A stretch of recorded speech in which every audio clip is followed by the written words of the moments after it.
नमस्कार मित्रांनो, आज झालेल्या ट्रेडचे आपण ॲनालिसिस बघूया. मार्केट सकाळी ओपन झाल्यापासून मार्केटने वरच्या लेवलची लिक्विडिटी स्वीप केली होती. ती स्वीप केल्यानंतर मार्केट एक पूर्ण डाऊन ट्रेड मूवमध्ये काम करत होते, हे आपण पाहिले.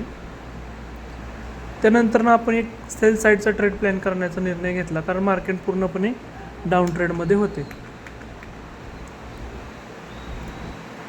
या ठिकाणी आपण ज्या ठिकाणी अवेलेबल झालो, या ठिकाणी आपण अवेलेबल होतो. या ठिकाणी अवेलेबल झाल्यानंतर आपण या ठिकाणी एक लाईन मार्क केली. आपण असं ठरवलं की ह्या लाईनच्या वरचा लिक्विडिटी स्वीप झाल्यानंतर आपण सेल साईडला एंट्री घ्यायची. या ठिकाणची लिक्विडिटी 5 मिनिटांमध्ये स्वीप झाल्यानंतर आपण ह्या रेड कॅन्डलचा ब्रेकडाऊन होताना सेल साईडला एंट्री प्लॅन केली.